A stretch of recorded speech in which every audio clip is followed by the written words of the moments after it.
नमस्कार, अब दुनिया की फटाफट बुलेटिन में आप सभी का स्वागत है और नजर डालेंगे आज के खास खबरों पर।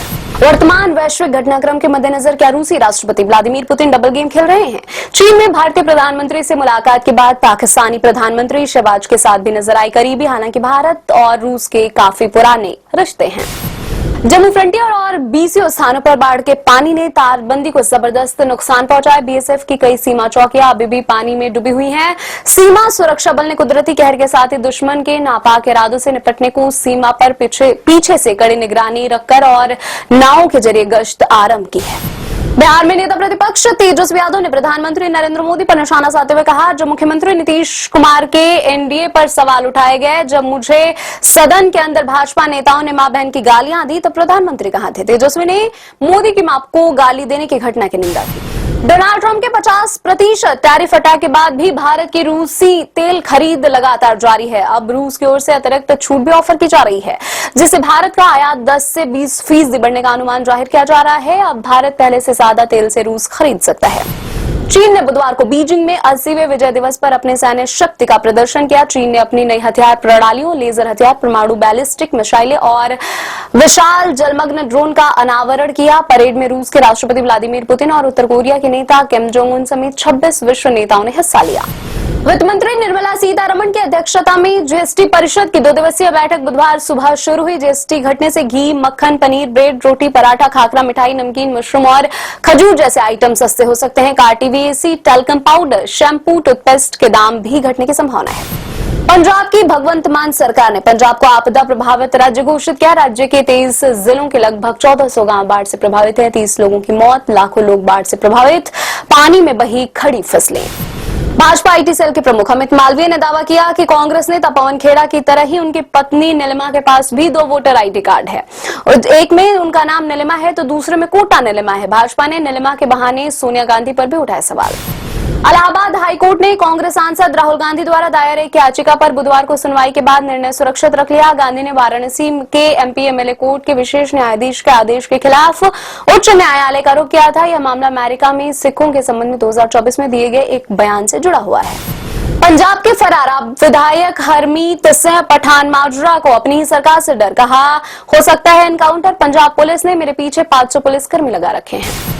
लगातार मूसलाधार बारिश से राजस्थान के कई हिस्सों में रेल और सड़क यातायात बाधित हो गया है और जयपुर और कोटा जिलों के कई इलाके जलमग्न हो गए हैं। दरा रेलवे स्टेशन के पास भूस्खलन के बाद कोटा मुंबई मार्ग पर 9 ट्रेनें रोक दी गई हैं। दरा नदी में जलभराव के कारण कोटा और झालवाड़ को जोड़ने वाले राष्ट्रीय राजमार्ग 52 पर यातायात रोकना पड़ा। श्री रामचरितमानस के प्रति आपत्तिजनक टिप्पणी करने के आरोप में यूपी के पूर्व मंत्री स्वामी प्रसाद मौर्य के खिलाफ अदालत के आदेश पर वाराणसी कैंट थाने में मुकदमा दर्ज किया गया। मौर्य ने 22 जनवरी 2023 को एक न्यूज चैनल को दिए गए इंटरव्यू में गोस्वामी तुलसीदास और रामचरितमानस को लेकर आपत्तिजनक टिप्पणी की थी।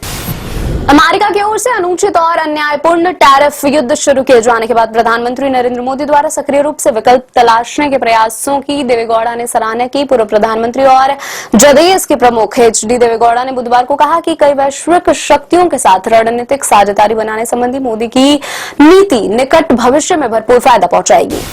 कांग्रेस ने करीब 2 साल पहले मध्य केरल के त्रिशूर जिले में स्थित एक थाने में युवा कांग्रेस के नेता को बुरी तरह पीटे जाने का वीडियो सामने आने के बाद बुधवार को आरोपी पुलिसकर्मियों के खिलाफ कड़ी कार्रवाई की मांग की।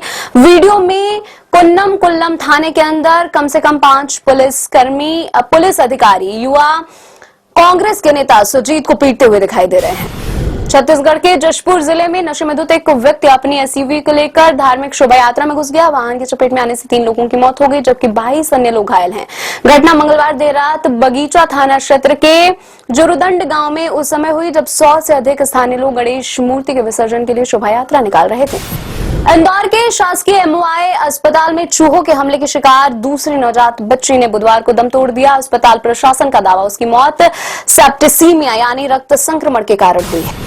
रूस ने रात भर में यूक्रेन पर 500 से अधिक ड्रोन और 2 दर्जन मिसाइलें दागी। दूसरी तरफ यूक्रेन के राष्ट्रपति और यूरोपीय नेता यूक्रेनी सुरक्षा को मजबूत करने और अब तक अमेरिकी नेतृत्व वाले असफल शांति प्रयासों को गति देने के उद्देश्य से बातचीत जारी रखे हुए हैं। स्थानीय शेयर बाजार में तेजी लौटी। उतार चढ़ाव भरे कारोबार में बीएसई सेंसेक्स 410 अंक के लाभ के साथ 80,568 अंक पर हुआ बंद। एनएसई निफ्टी 135 अंक चढ़कर 24,715 अंक पर हुआ बंद। एक्ट्रेस गौहर खान और जैद दरबार दूसरी बार बने माता पिता। कपल ने सोशल मीडिया पर पोस्ट शेयर करके फैंस को दी खुशखबरी। गौहर ने दिया बेटे को जन्म। 2023 में पहले बेटे जिहान का किया था स्वागत। अनुराग कश्यप की फिल्म निशाची का ट्रेलर हुआ रिलीज। फिल्म से बॉलीवुड डेब्यू करने जा रहे हैं बाल ठाकरे के पोते ऐश्वर्या ठाकरे। अनुराग पहले यह फिल्म दिवंगत एक्टर सुशांत सिंह राजपूत के साथ बनाने वाले थे। 19 सितंबर को रिलीज होगी यह फिल्म। ये थी आज की फटाफट बुलेटिन। ऐसी ताजा अपडेट्स के लिए बने रहे हमारे साथ, यानी कि विजिट करें वेब दुनिया पर।